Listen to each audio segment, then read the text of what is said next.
मंगलम भगवान वीरो मंगलम गौतमो गणी मंगलम कुंद कुंदार्यो जैन धर्मोस्तु मंगलम ओंकार बिंदु संयुक्तम नित्यं जायन्ति योगिनः कामदं मोक्षदं चैव ओंकाराय नमो नमः अहोपकार जिनवरनो कुंदनो ध्वनि दिव्यनो जिन कुंद ध्वनि आप्या अहो आ गुरु कहाननो तुझ ज्ञान ध्याननो रंग अमया दर्श रहो ओ शिव पद तक तुझ संग माता हाथ ग्रहो।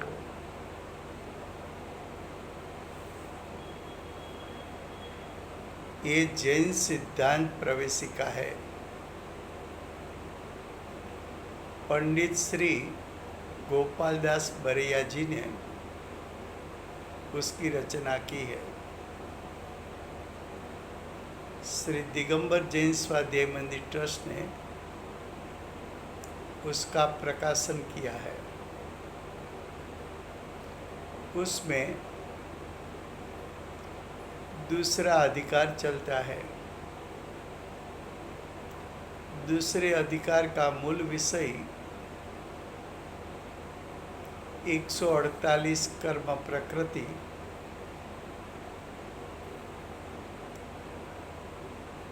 को समझाना है। उसमें दूसरे अधिकार में प्रश्न नंबर 306 पेज नंबर 73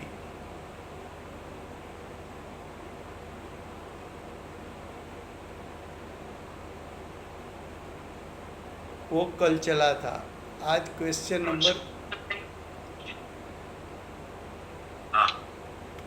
नंबर 307 समस्त प्रकृतियों के बंध का कारण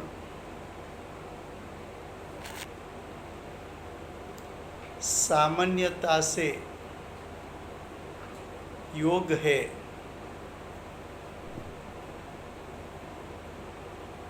और उसमें कोई विशेषता है, ऐसा प्रश्न किया है। अब उसका उत्तर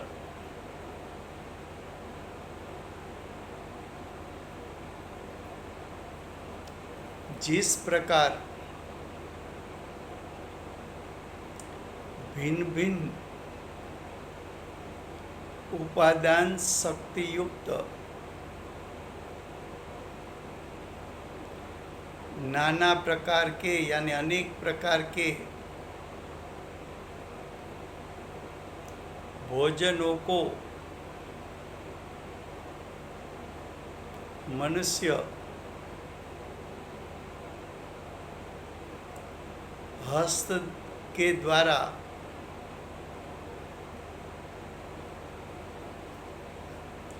इच्छा विशेष पूर्वक ग्रहण करते हैं, या तो विशेष इच्छा के अभाव में उदर पूर्ण करने के लिए सामान्य भोजन का ग्रहण करता है। पहले दृष्टांत दिया कि 2 प्रकार की व्यक्ति है, 2 प्रकार के मनुष्य है।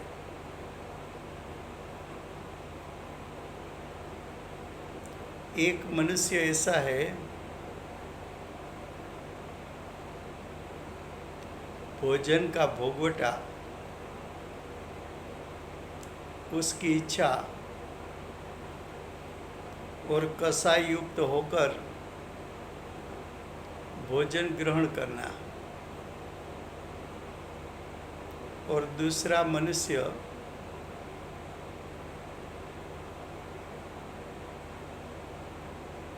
के शरीर टिकाने के लिए भोजन लेना पड़ता है। कोई खास प्रकार की इच्छा है इसलिए, या तो भोगवटा की तीव्रता है इसलिए भोजन का ग्रहण नहीं किया, सिर्फ शरीर को टिकाने के लिए भोजन लिया।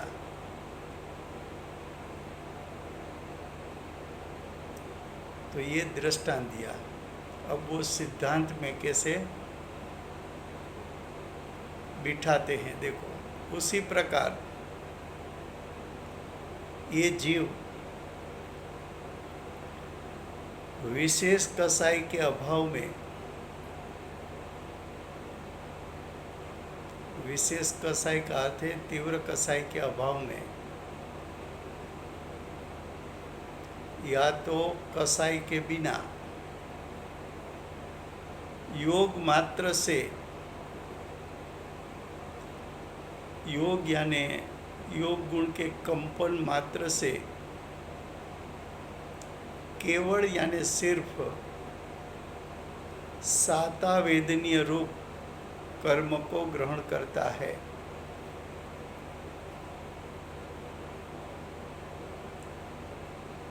क्या बताया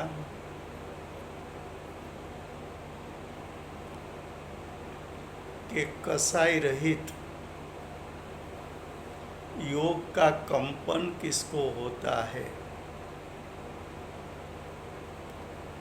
तो कसाई रहित योग का कंपन 13वें गुणस्थान में अर्यंत परमात्मा को होता है।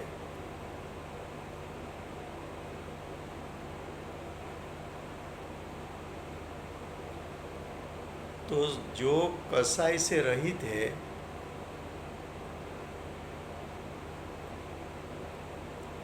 तो ऐसे अर्यंत परमात्मा को सिर्फ सातावेदनीय कर्म, सातावेदनीय कर्म का अर्थ है अघाती कर्म 4 प्रकार का है। वेदनीय कर्म, आयु कर्म, नाम कर्म और गोत्र कर्म। उसमें वेदनीय कर्म 2 प्रकार के हैं, सातावेदनीय और असातावेदनीय।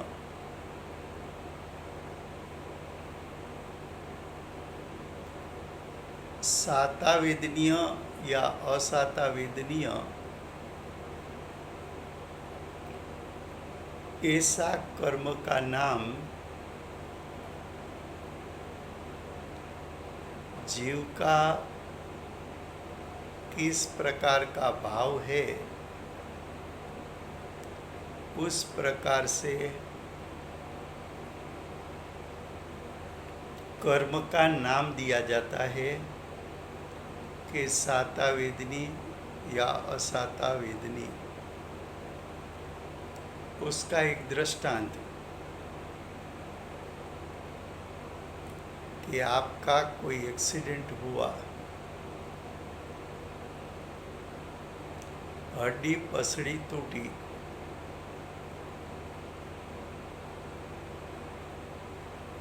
डॉक्टर ने 6 महीना बेड रेस्ट में रहने के लिए कहा।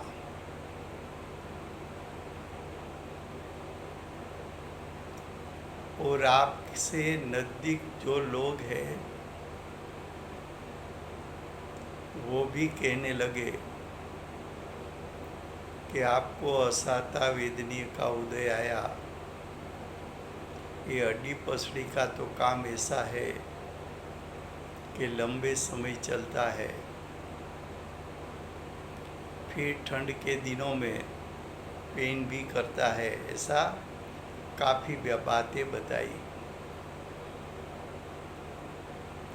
तो सभी को लगा कि उसको असाता वेदनीय यानी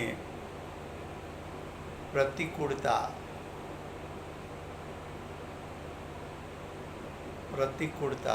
यानी संयोग ठीक नहीं है, प्रतिकूल है, अनुकूल नहीं है, उसको असाता वेदनीय का उदय कहा। लेकिन आप कोई हड्डी पसड़ी टूटी, आपने पूज्य गुरुदेव और माता जी के पास बहुत सा तत्व सुना है,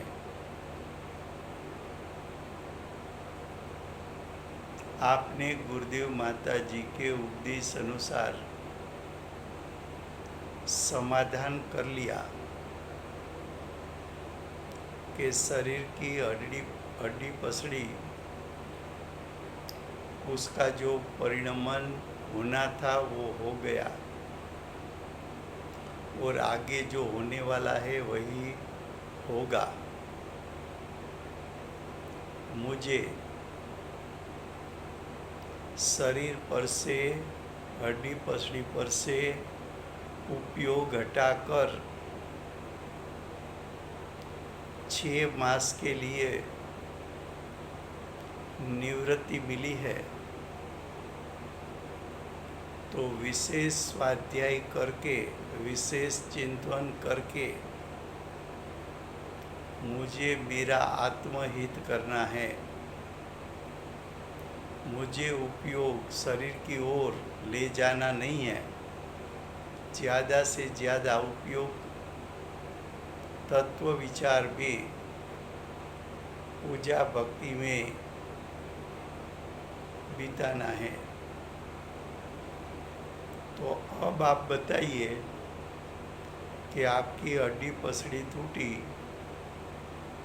वो असाता वेदनीय का उदय है कि साता वेदनीय का है?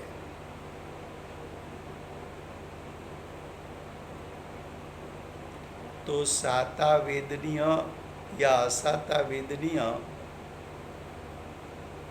जीव के भाव अनुसार कर्म के उदय का नाम दिया जाता है। सिर्फ साता वेदनीय कर्म का ग्रहण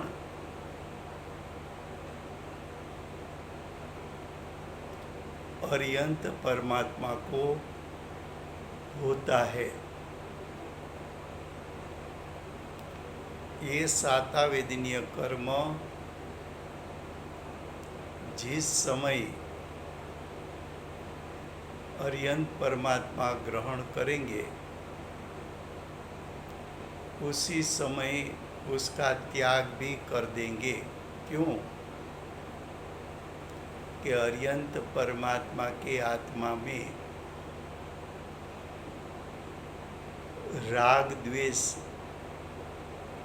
यानी आत्मा के स्निग्ध परिणाम उत्पन्न होते नहीं है। इसलिए अर्यंत परमात्मा के योग गुण का कंपन का निमित्त पाकर कर्मण वर्गणा कर्म रूप होकर यानी साता वेदनीय रूप कर्म होकर आत्मा के प्रदेश पर आएंगे। लेकिन अर्यंत परमात्मा ने मोह राग द्वेष उत्पन्न किया नहीं है, इसलिए वो कर्म अर्यंत परमात्मा के असंख्यात प्रदेश पर चिटकते नहीं हैं, तो बंद होता नहीं है। और जो कर्म आया वो आत्मा के प्रदेश के साथ टकरा कर उसी समय उसकी निजरा यानी क्षय हो जाता है।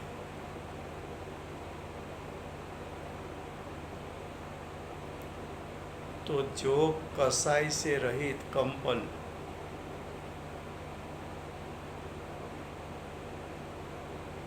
सातावेदनीय कर्म का ग्रहण करेगा, लेकिन वो कर्म आत्म प्रदेश के साथ चिटकेगा नहीं। इतनी बात फिर से गुजराती में। प्रश्न 307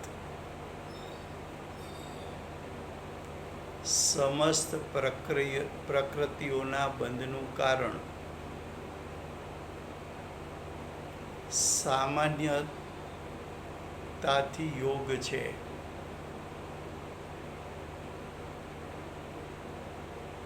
પણ બંધ ક્યારે થાય? જીવ મોહ રાગ દ્વેષ રૂપે પરિણમે તો બંધ થાય।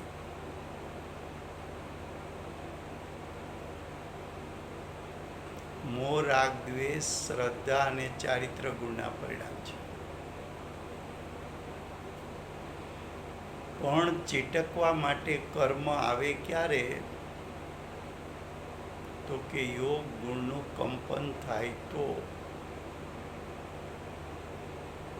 યોગ ગુણનું કંપન થાય પણ જીવ રાગ દ્વેષ રૂપે ન પરિણમે તો, મોહ રાગ દ્વેષ રૂપે ન પરિણમે તો કે કર્મ આવે ખરા, ચીટકીને બંધ રૂપે પરિણમે નહીં।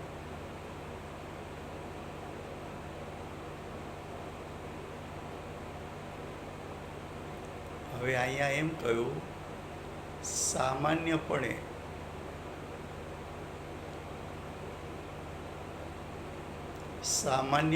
કહે ત્યારે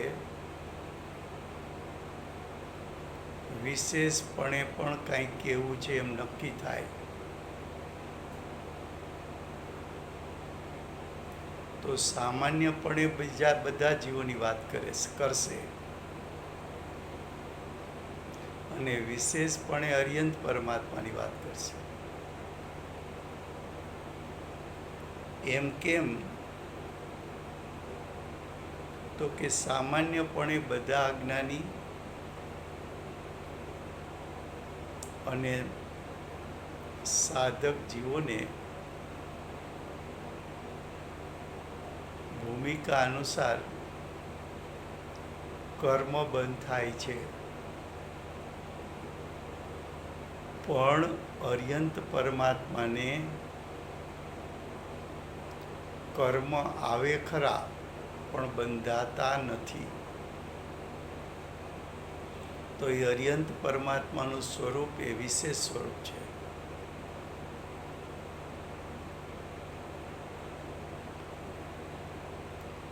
તો કે અજ્ઞાનીને કંપન પણ છે અને મોહ રાગ દ્વેષ પણ ઉત્પન્ન થાય છે। કંપનને કારણે કર્મ આવે છે, મોહ રાગ દ્વેષને કારણે કર્મ ચીટકે છે। સાધકને ભૂમિકા અનુસાર કંપન થાય છે, ભૂમિકા અનુસાર માત્ર રાગ દ્વેષ થાય છે, દર્શન મોહ થતો નથી। તો સાધક દશામાં કંપન પણ છે, ભૂમિકા અનુસારના રાગ દ્વેષની ચિકાસ પણ છે। કંપનને કારણે આવે છે અને જેટલી તીવ્રતાની ચિકાસ છે એ પ્રમાણે સ્થિતિ અનુભાગવાળા કર્મ બંધાય છે। પણ અર્યંત પરમાત્માને યોગ ગુણનું કંપન થાય છે, પણ એની દશામાં રાગ દ્વેષ થતા નથી, કારણ કે પરિપૂર્ણ વિતરાગતા પ્રગટ થઈ છે.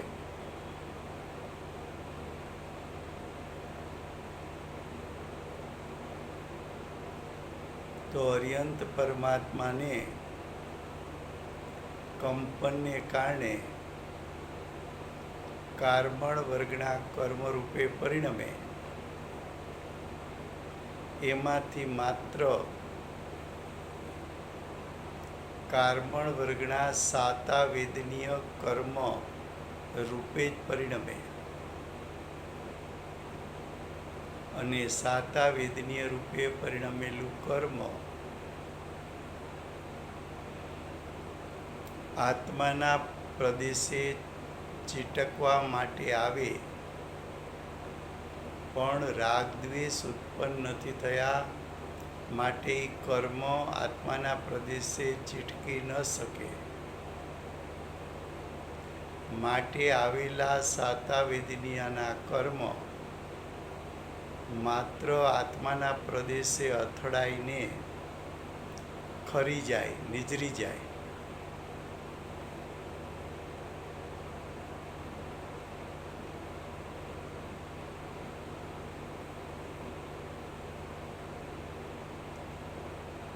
હવે આગળ नेक्स्ट क्या कहा, यहाँ तक बात आई है, उसी प्रकार यानी दृष्टांत अनुसार ये जीव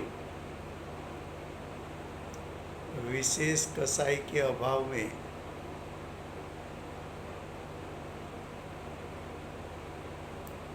विशेष कसाई के अभाव में यानी दर्शन मोह, चारित्र मोह,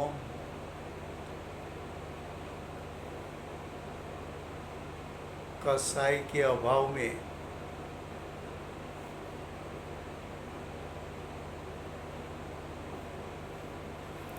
योग मात्र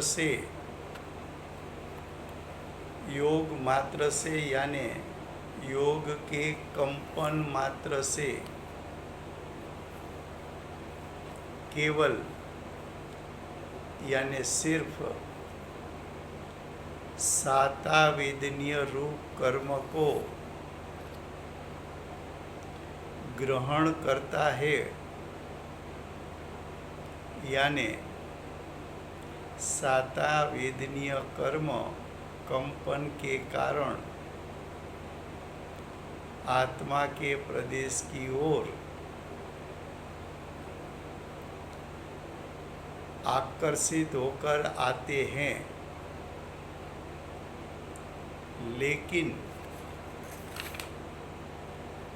वो योग यानी अरियंत परमात्मा का योग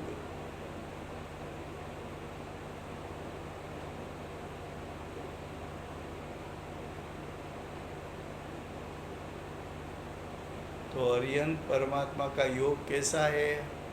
कसाई रहित योग, जो कोई कसाई विशेष से अनुरंजित हो तो अन्योन्य प्रकृतियों का भी बंद करता है, लेकिन अरियंत परमात्मा का तो योग कसाई रहित है.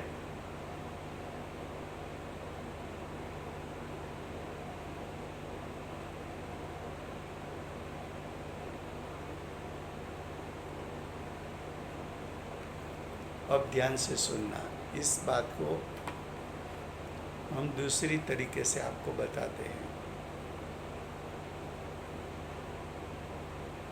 कि आश्रव के 5 कारण, मिथ्यात्व यानी विपरीत अभिप्राय, अविरति याने व्रत रहित दशा, प्रमाद याने सम्यक दर्शन की प्राप्ति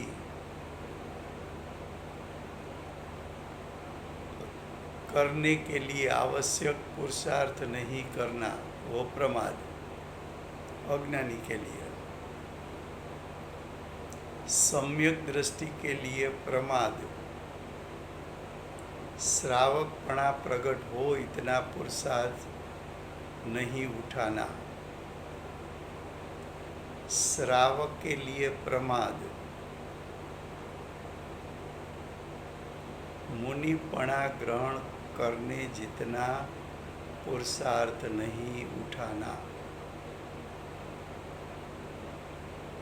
कसाई, पहला कारण मिथ्यात्व, दूसरा अविरति, तीसरा प्रमाद, चौथा कसाई। कसाई से भाव हिंसा होती है, जीव के भाव की हिंसा। कसाई के कारण जीव को आकुलता का वेदन होता है, तब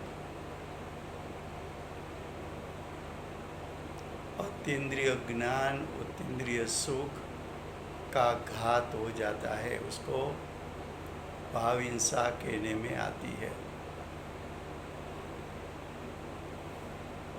कसाई के कारण आकुलता हुई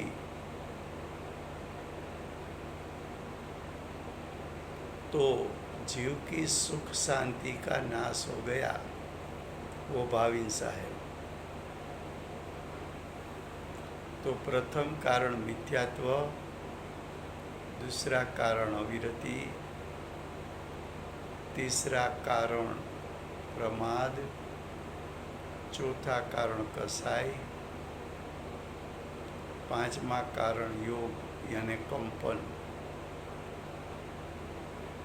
ये आश्रव के 5 कारण। लेकिन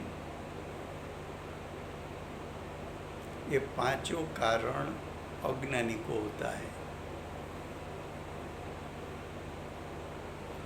तो हमारा अज्ञानी का आत्म प्रदेश का कंपन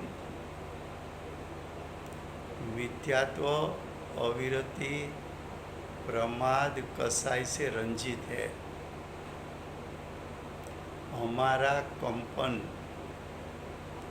मिथ्यात्व, अविरति, प्रमाद, कसाई से रंगा हुआ है।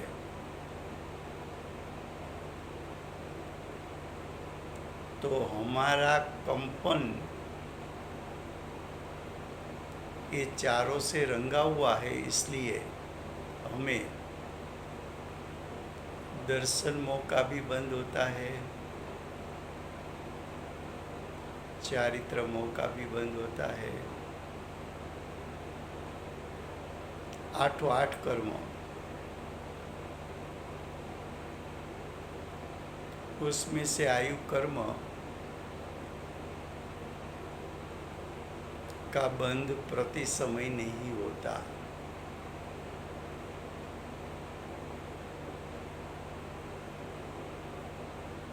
आयु कर्म का बंध हमारा जितना आयु हो उसका 2/3 समय चला जाए तब आयु कर्म का बंध होता है। 2/3 समय हो गया और आयु का कर्म बंद नहीं हुआ तो जितनी उम्र बाकी है उसका फिर से 2/3 समय जाना चाहिए। फिर भी बंद नहीं हुआ तो फिर से 2/3 को माइनस करके जितना समय रहा उसका 2/3 समय के बाद ऐसा 7 बार हो सकता है। तो 7 कर्म का बंध तो प्रति समय होता है। क्यों? तो कि मिथ्यात्व, अविरति, प्रमाद, कसाय, योग सभी का परिणाम अशुद्ध है, विपरीत है, और ज्ञान भी अज्ञान रूप है। लेकिन अज्ञानी सम्यक दृष्टि हुआ तो मिथ्यात्व का नाश हो गया। 4 कसाई में से 1 कसाई का नाश हो गया।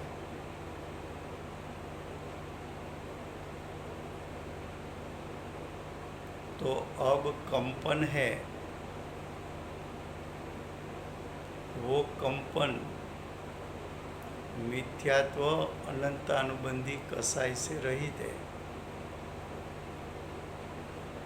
लेकिन अविरति, प्रमाद और 3 कसाई से सहित है।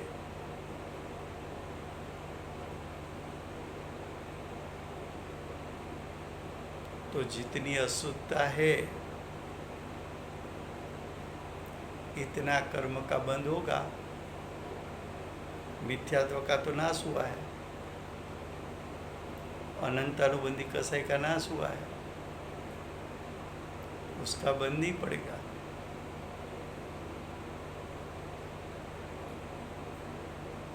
सम्यक दृष्टि श्रावक बना, श्राविका बना या अर्जिका बना, तो पंचम गुणस्थान हुआ। तो पंचम गुणस्थान में मिथ्यात्व, आंशिक अविरति का नाश और 2 कसाई का नाश हुआ।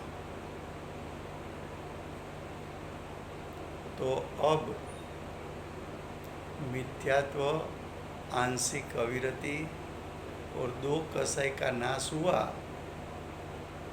तो उसके कारण जो बंद होता था वो अब बंद नहीं होगा।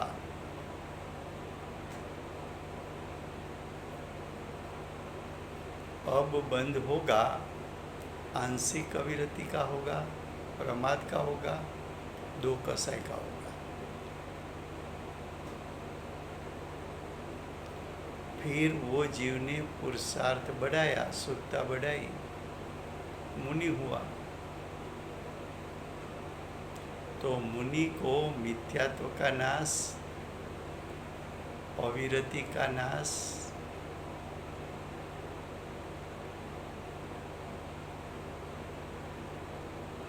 सातवें गुणस्थान में प्रमाद का नाश और 3 कसाई का नाश। तो मिथ्यात्व, अविरति, प्रमाद, 3 कसाई रहित और सिर्फ 1 कसाई और 9 कसाई उससे सहित कंपन है। तो मिथ्यात्व का बंद नहीं पड़ेगा, अविरति का नहीं पड़ेगा, प्रमाद का नहीं पड़ेगा, 3 कसाई का नहीं पड़ेगा।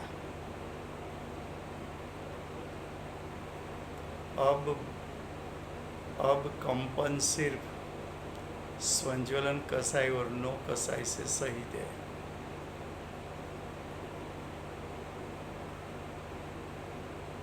वो जीव ने श्रेणी आरोहण किया, 8वें गुणस्थान में आया।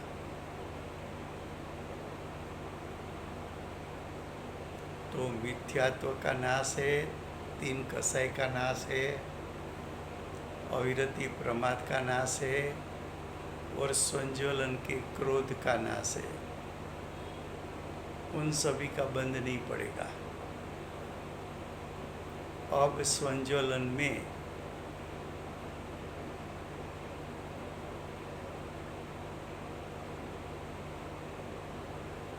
मान, माया, लोभ और जितने 9 कसाई है इतना बंद पड़ेगा। तो देखो, तो योग का जो कंपन है उसके कारण जो कर्म भी आते हैं वो योग कंपन के साथ मिथ्यात्व सहित कौन कौन से कसाई है या तो मिथ्यात्व से रहित कौन कौन से कसाई है, उस हिसाब से प्रकृतियों का बंद होता है।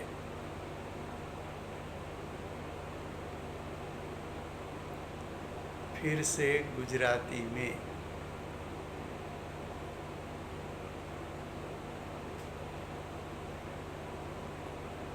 ભાઈ જરાક કટ થયા કરે છે જરાક. અચ્છા, પ્રોબ્લેમ છે કાંઈ?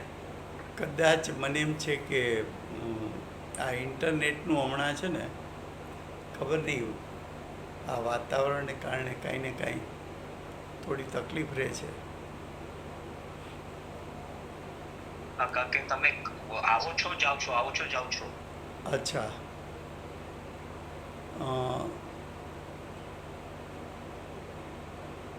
ત્યારે ટાવરના 2 પોઈન્ટ બતાવે છે, 2 નથી બતાવતું.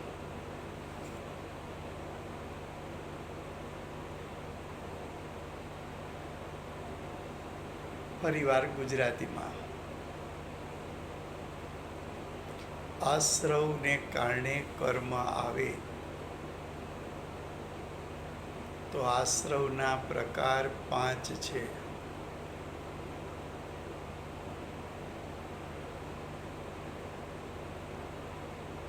આશ્રવના કારણો 5 છે. મિથ્યાત્વ, અવિરતિ, મિથ્યાત્વ એટલે વિપરીત અભિપ્રાય, અવિરતિ એટલે વ્રત રહિત દશા, પ્રમાદ એટલે અજ્ઞાની માટે પ્રમાદ એટલે સમ્યક દર્શન પ્રાપ્તિ જેટલો પુરુષાર્થ ન ઉપાડવો, સમ્યક દ્રષ્ટિ માટે પ્રમાદ એટલે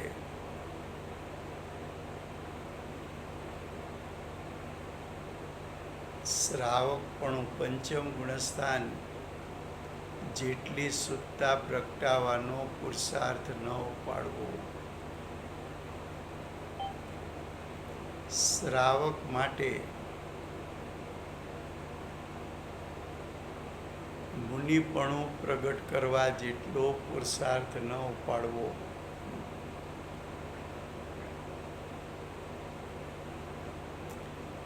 મુનિને પ્રમાદ નથી, પણ મુનિ માટે જો શ્રેણી આરોહણ ન કરે તો ત્યાં પ્રમાદ શબ્દ પ્રયોગ નથી થતો, યત્ન શબ્દ પ્રયોગ થાય છે.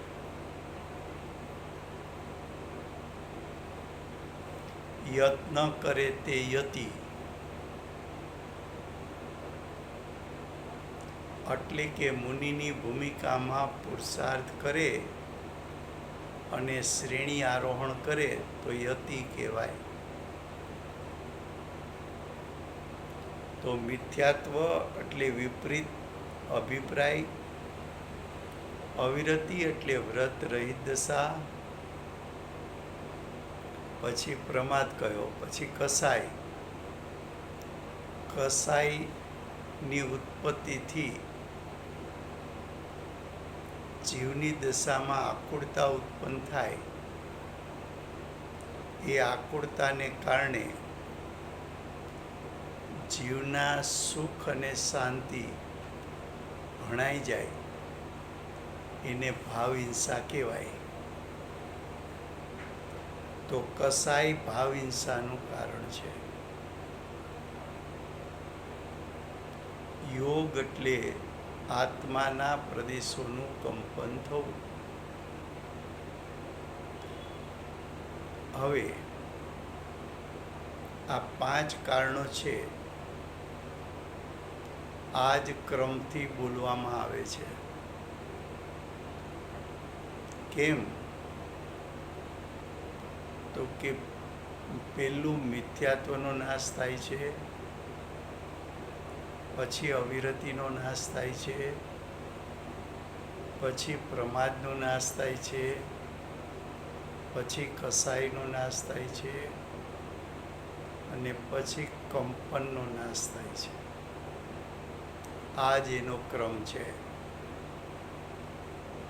મિથ્યાત્વ હોય તો બાકીના 4 અવિરતિ, પ્રમાદ, કસાય, યોગ હોય જ. અવિરતિ હોય તો પ્રમાદ, કસાય ને યોગ હોય જ. પ્રમાદ હોય તો કસાય ને યોગ હોય જ. કસાય હોય તો કંપન હોય જ. કસાય અને યોગનો નાશ થાય તો આશ્રવના 5 કારણો નાશ પામી જાય. હવે યોગ છે એટલે આત્મા પ્રદેશોનું કંપન છે. ત્યારે અજ્ઞાનીને મિથ્યાત્વ, અવિરતિ, પ્રમાદ, કસાય હોવાથી યોગનું કંપન મિથ્યાત્વ, અવિરતિ, પ્રમાદ, કસાય સહિત છે. મિથ્યા દ્રષ્ટિને મિથ્યાત્વ, અવિરતિ, પ્રમાદ, કસાય સહિત યોગ હોય છે. પણ મિથ્યા દ્રષ્ટિ સમ્યક દ્રષ્ટિ થાય તો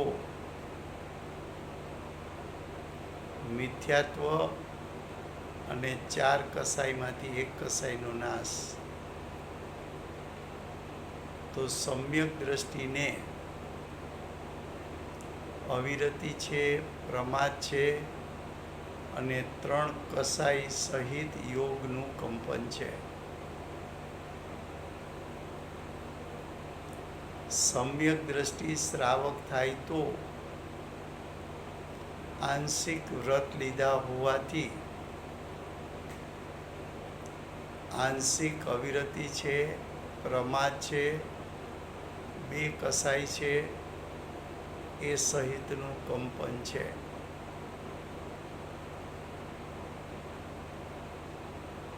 મુનિ થાય તો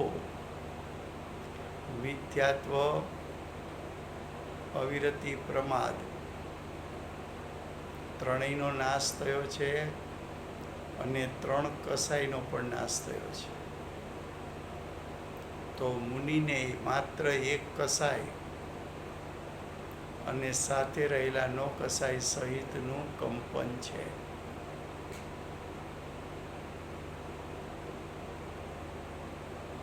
એ મુનિ શ્રેણી આરોહણ કરે ને 8મે ગુણસ્થાને આવે તો સ્વંજ્વલનના ક્રોધ, માન, માયા, લોભ એમાંથી સ્વંજ્વલનનો ક્રોધ નાશ પામ્યો છે. તો સ્વંજ્વલનના માન, માયા અને લોભ અને સાથે રહેલા 9 કસાય એ સહિતના કંપન છે. તો જીવ ભૂમિકા અનુસાર યોગ સાથે મિથ્યાત્વ, અવિરતિ, પ્રમાદ, કસાય એની સ્થિતિ પ્રમાણે કેટલો બંધ થાય, કેટલો બંધ ન થાય એની ભૂમિકા અનુસાર નક્કી થાય. પણ અર્યંત પરમાત્માને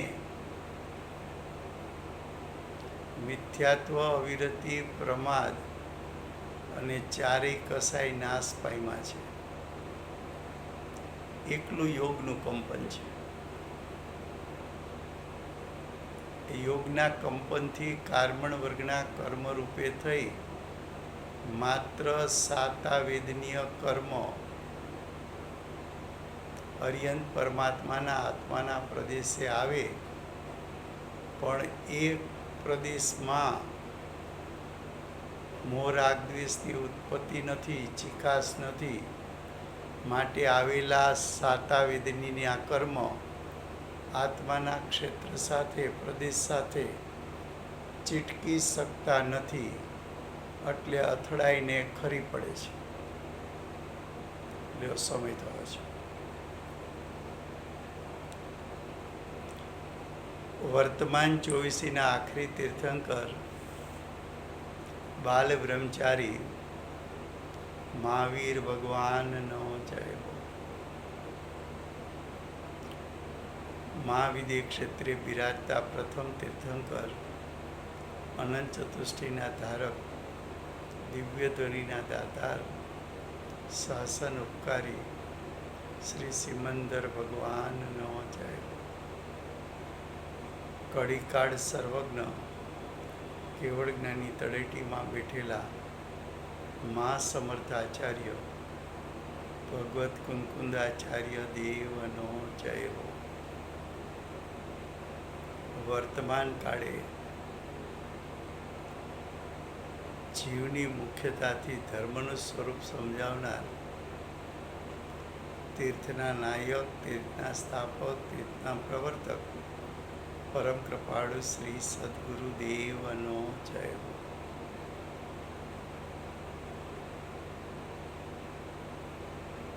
પૂજ્ય ગુરુદેવના શિષ્યમાં શિરોમણી, સ્વાનુભવયુક્ત, જાતિસ્મરણ જ્ઞાનયુક્ત પ્રસમમૂર્તિ ભગવતી માતનો જય હો. સમ્યક દર્શનની પ્રાપ્તિમાં નિમિત્તરૂપ અષ્ટજીનવાણી માતનો જય હો.